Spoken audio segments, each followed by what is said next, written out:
Ganda nito, oh. Sana maging successful yung pagbebenta ko ng damit noon, ha? Mahal, ang dami nating ibebenta mamaya. Manifest natin na makabenta kayo, Nay, para makaahon na tayo sa kahirapan. Hindi ako makapaniwalang nabili ko na yung pangarap kong tig 200,000 na relo. Wow, ang ganda niyan, Tay. Anak, tignan mo to binili sa akin ng tatay mo. Diba ang ganda? Hala, di ba mahal yan, Nay? Mas mahal pa to sa bahay ng kapitbahay natin, no? Magbebenta ulit kami mamaya para mas marami tayong pera. Anak, binilang kita ng kotse. Gamitin mo to pag pupunta ka ng school, ha? Ha? Tay, di ko naman po kailangan ng kotse. Kaya ko naman po mag-commute. Gumastos pa tuloy kayo. Dami mo naman sinasabi, anak. Sige na, puntahan mo na sa labas. Wow! May sarili na akong sasakyan. Wow, ang ganda naman ng bagong kotse mo, Scarlett. Ay, salamat po. Hindi ka ba nagtataka, Scarlett, kung bakit ang bilis niyong yumaman? Galing yun sa pagbebenta ng damit nila, nanay. Ang dami na nga nila mamahaling gamit ngayon, eh. Sure ka ba? Na damit lang ang tinitinda nila? Nay, bumabagabag talaga sa isip ko kung bakit ang bilis nating yumaman. Ano ba talaga binibenta niyo ni tatay? Ano ka ba, anak? Malaki talagang kita sa pagbebenta ng damit. Pero, Nay, wala nang pero-pero. Hindi ka ba masaya, anak? Na mayaman na tayo? Na nabibili natin lahat ng gusto natin? Sige na, mag-aayos pa ako ng benta ko. Mahal, nakauwi ka na ba?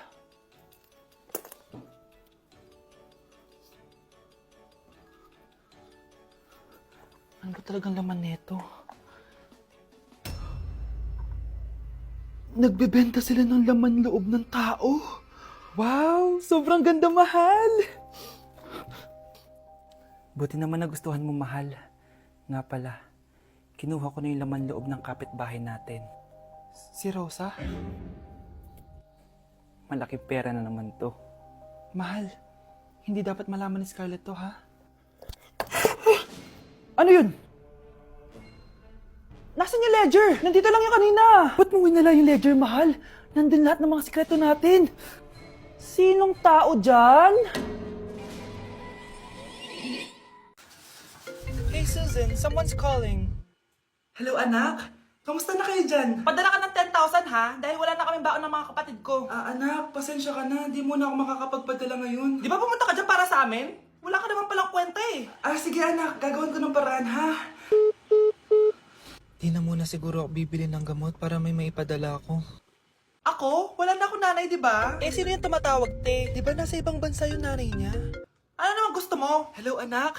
Buti naman sinagot mo na.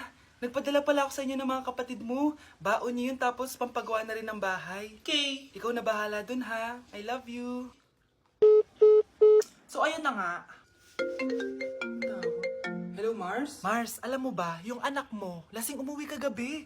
May kasama pang lalaki. Baka ibang babae yun, Mars, ha? Hindi naman ganun yung anak ko. Sure ka ba talaga, Mars, na yung mga perang pinapadala mo napupunta talaga sa baon at bahay nyo?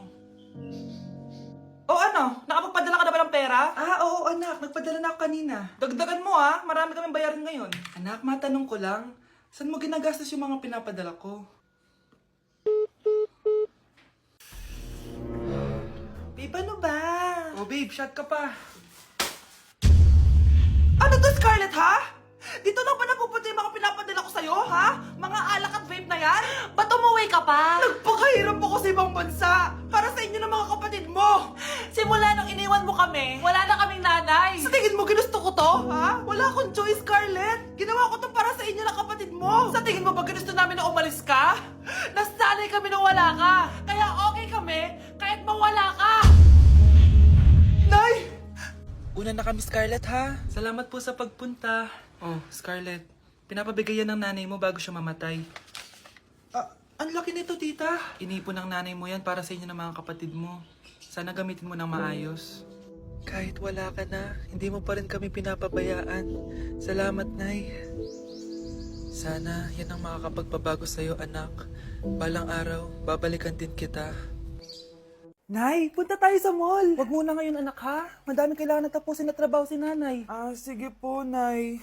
Palagi nilang busy si nanay. Ako na lang mag-isa lalabas. Diyos ko po, anong oras na? Di pa pala kami kumakain ng anak ko. Anak, anong gusto mong ulam? Nasaan na ako? Ala, si Teddy na dumihan na. Ano yung gumagapang? Anak! Pumunta yun. Mare, yung anak mo. Oh, Mare, nasa inyo na naman yung anak ko? Pasensya ka na, ha? Makulit talaga yun. Mare, patay na yung anak mo. Natagpuan nilang wala ng buhay kasi natuklaw siya ng ahas. Bakit di mo siya binabantayan, ha? Ano? Anak? Hindi. Anak. Ma'am, wag po muna tayo lumapit. Iniimbestigan pa po namin yung bangkay. Anong bawal? Anak ko yun, oh!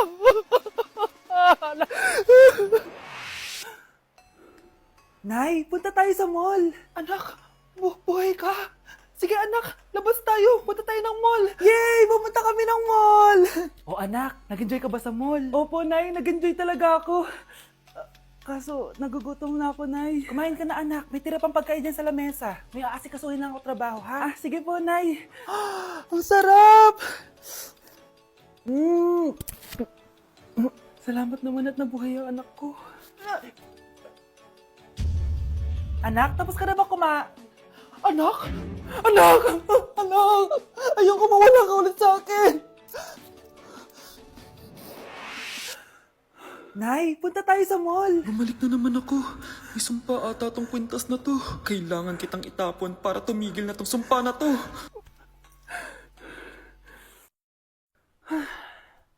Teka, kwintas ba yun? Sino naman nagtapon nitong magandang kwintas na to? Sayang. Akin na lang. Tumatawag. Hello? Hello ma'am, kayo po ba yung nanay ni Samantha? Nabangga po kasi siya. Kailangan Ano? pumunta dito sa ospital. Nasagasaan anak ko! Iniisip mo pa rin ba yung sinabi ng dati mong asawa? Baka totoo nga. Na isa lang akong hampas lupa. Na hindi nagaganda ang buhay. Ano ka ba? May anak ka na umaasa sa'yo. Tsaka, magkakatrabaho ka na, di ba? Hindi ko na alam. Sobrang bigat na. Pero salamat, Susan. Napagaan mo loob ko.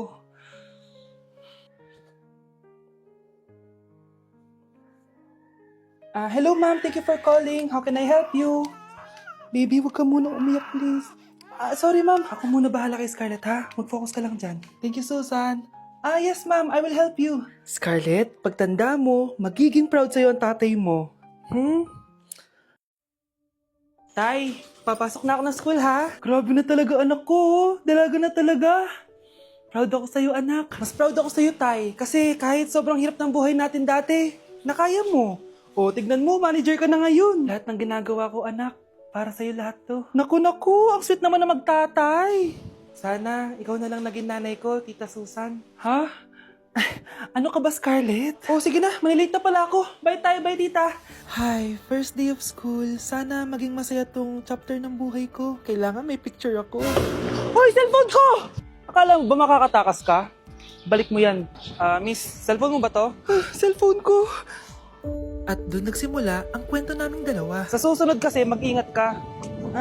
Salamat Simula nun, palagi na kami sabay kumain. At syempre, nagsishare ng baon. Palagi din kami tumatambay pag walang teacher at pinagchichismisan namin ang mga classmates namin. Sabay din kami umuwi hanggang sa... Uy, Scarlett! Tara, sabay na tayo umuwi. Sige, tara. Kunin ko lang yung mga gamit ko, ha? Oh, kanino galing yan? Eto, binigay nung crush ko. Wow, ganda. Oh, tara na, uwi na tayo, ha? Di na pala ako sasabay umuwi. May gagawin pa pala ako. Sige na. Hoy, sabi mo sabay tayo umuwi. Ano nangyari dun? Nay, bakit po? Mga sinungaling kayo? Paano niyo nagawa sa akin to, ha? Nay, anong sinasabi mo? Hindi namin maintindihan. Ikaw, Scarlett, sabi mo doktor ka, di ba? Bakit katulong ang trabaho mo sa New York, ha? Nay. Ikaw, Brianna, teacher ka, di ba? Bakit nakita ka nilang nasa bar at sumasayaw-sayaw ka pa? Ikaw, Michael, akala ko may engineer na ako. Ngayon pala, nangi-scam ka lang ng tao! Bakit yung tinago sa akin to, ha? Nay, hindi kasi ako nakapasa bilang nurse sa New York. Sabi nila, mas magaling kasi talaga si Brianna compare sa akin. Kaya rumakit muna ako bilang katulong para makapag-aral ulit. Oo, Nay! Sumasayaw ako sa bar. Pero di ko binibenta ang katawan ko. Kinilangan ko lang yung pera para makagraduate na ako bilang teacher. Ayoko na kasi manghingi sa iyo eh. Ang baba kasi ng sweldo ng engineer, Nay. Kaya humanap ako ng paraan para kumita ng pera. Alam ko mali ang pagiging scammer pero yun ang bumuhay sa akin, Nay. Mga anak! Sana sinabi niyo sa akin. Pamilya tayo dito, diba? Magtutulungan tayo. Bakit tinago niyo sa akin? Natakot kasi kami, Nay, na baka ma-disappoint ka namin. Alam kasi namin yung paghihirap mo. Mapag-aral lang kami. Anak ko kayo. Gagawin ko lahat para sa inyo. Sa tingin niyo ba hindi ko kayo tatanggapin, ha? Kaya itigil niyo na yung mga ginagawa niyo. Lalo ka na, Miguel. Opo, Nay. Sama-sama tayong bumangon. Nay, sorry. Wow, ang sweet naman. Isa ka pa. Gusto mo talaga masira itong pamilya namin, no? Lumayas ka dito, pamilyang peke! Ano? Palibhasa, di ka mahal ng pamilya mo. Mga ate, kuya, proud pa rin kami sa inyo. Mga anak, simula ngayon, sama-sama na tayo, ha? Walang iwanan at walang magtatago, ha? Promise? Promise, Nay. Hindi na kami magtatago.